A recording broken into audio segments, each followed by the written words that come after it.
Price friends. பிரசங்கி 3:11 அவர் சகலத்தையும் அதனதின் காலத்திலே நேர்த்தியாக செய்திருக்கிறார், உலகத்தையும் அவர்கள் உள்ளத்திலே வைத்திருக்கிறார். ஆதலால் தேவன் ஆதி முதல் அந்த மட்டும் செய்து வரும் கிரியையை மனுஷன் கண்டுபிடியான். ஆதி முதல் அந்த மட்டும் தேவன் செய்கின்ற கிரியையை மனுஷன் கண்டுபிடியான். இந்த வசனத்தை நான் வாசிக்கும் பொழுது வியந்து போனேன். காரணம் என்னவென்று சொன்னால், அவரவர்களுடைய வயதிற்கு தக்காற்போல் நம்மளுடைய நாட்களிலே பார்க்கின்ற காரியங்கள் எல்லாம் கண்டுபிடிப்புகளாகத்தான் இருக்கின்றது அல்லவா? ஒரு 20 வருடங்கள் 30 வருடங்களுக்கு முன்பதாக பார்க்கும் பொழுது கம்ப்யூட்டர் என்ற ஒரு காரியம் புதுமையான ஒரு விஷயமாக இருந்தது. எல்லாவற்றுக்கும் மேல அதை பார்க்கிறவர்கள் பாவம், ஆன்டி கிரைஸ்ட் என்று சொன்னார்கள். அதுக்கு முன்பதாக டெலிவிஷன் என்ற ஒரு காரியத்தை கண்டுபிடித்தார்கள், அதை பாவம் என்று சொன்னார்கள். அதற்கு முன்பதாக வானொலி, அதாவது ரேடியோவை கண்டுபிடித்தார்கள். இப்படியாக அநேக கண்டுபிடிப்புகள் இருந்து கொண்டே ஒவ்வொரு டீகேட்ஸ் நம்மளுடைய ஏஜ்க்கு தகுந்தாற் போல நிறைய கண்டுபிடிப்புகளை பார்த்ததுண்டு. இப்பொழுது இருக்கின்ற எல்லாரிடத்திலுமே கிடைக்கப்படுகின்ற ஒரு விஷயம் என்னவென்று சொன்னால், செல்போன்ஸ். எங்கிருந்தாலும் எந்த நபரையும் தொடர்பு கொள்ளும் அளவிற்கு கண்டுபிடிப்புகள் இருந்து கொண்டிருக்கிறது. நம்ம யோசிக்கின்றோம், nook and corner of the world இருந்தாலும் கூட I can contact anyone, I can reach anyone anywhere at any time அப்படின்னு யோசிக்கிறோம். ஆனா வசனம் சொல்லுகிறது, ஆதி முதல் அந்த மட்டும் இருக்கின்ற தேவனுடைய கிரியையை பார்த்து அதை என்னன்னே கண்டுபிடிக்க முடியாதுன்னு சொல்றாங்க. அப்ப இன்னும் கண்டுபிடிக்கல. தேவன் என்னத்தை உருவாக்கி இருக்கின்றாரோ அந்த சாரம்சம், உலகத்தை படைத்ததான சாரம்சம் என்னவென்பதை இன்னும் உலகம் மனுஷன் கண்டுபிடிக்கவில்லை. நம்ம கையில வைத்திருக்கிறத வைத்து அநேக கண்டுபிடிப்புகள் வந்துடுச்சு. ட்ரெண்டிங்ல இருக்கேன், நான் சோஷியல் மீடியால ட்ரெண்டிங்ல இருக்க ஆப்ஸை நான் பயன்படுத்துகிறேன்.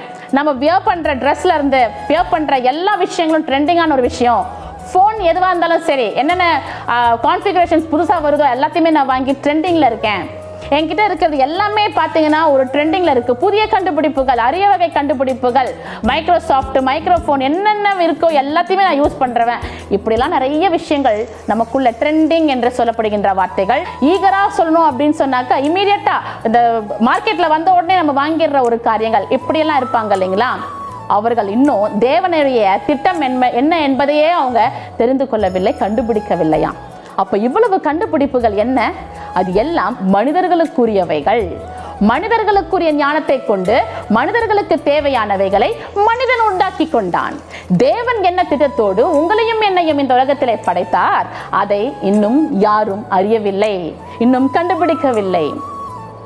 வசனம் அழகாய் நமக்கு எடுத்து கூறுகின்றது. எனக்கு அருமையான தேவனுடைய பிள்ளைகளே, வசனம் இப்படியாய் துவங்குகின்றது, அவர் அதன் காலத்திலே நேர்த்தியாய் செய்து முடிக்கின்றவர்.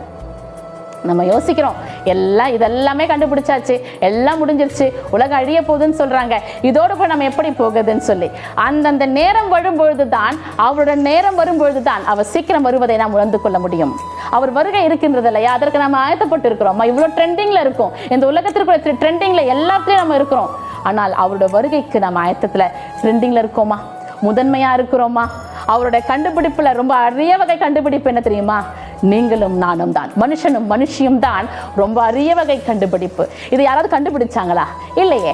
யாராவது நமக்குள்ள இந்த மாதிரி கண்களை இந்த மாதிரி மனுஷனுக்கு வைக்கணும், இந்த மாதிரி மனுஷிக்கு இப்படிப்பட்ட கரங்களை கால்களை வைக்கணும், இதையெல்லாம் சொல்லி கொடுத்தாங்களா? கண்டுபிடிச்சாங்களா? இல்லையே. கர்த்தர் செய்த ரொம்ப அருமையான ஒரு கண்டுபிடிப்பு மனுஷனும் மனுஷியும் தான். ஆதாமை படிக்கும் பொழுது அவர் எவ்வளவு விஷயங்களை மனதில் வைத்து படைத்திருந்திருப்பார் அல்லவா?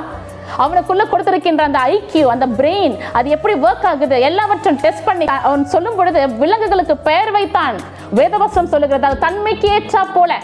நாம ஈஸியா சொல்லிடுறோம், புலி, சிங்கம், அந்த மாதிரிலாம் சொல்லிடுறோம். தன்மைக்கேற்ற முதலா பெயர் வைத்திருக்கிறான். அப்போ அந்த கண்டுபிடிப்புக்கு பெயர் என்ன? இந்த உலகத்தை நாம் பார்க்கின்றவைகள் எல்லாம் நித்தியமானவைகள். நித்திய காலமாய் வாழ்கின்ற அந்த நித்திய வீட்டிலே நீங்களும் நானும் வசிக்க வேண்டுமே. ஆனால் அந்த அரிய வகை கண்டுபிடிப்புகள் அல்ல, நம்மை கண்டுபிடித்த தேவனை நோக்கி நம்மையே அர்ப்பணிக்க அழைக்கப்படுகின்றோம். Have a blessed day. Praise be to God.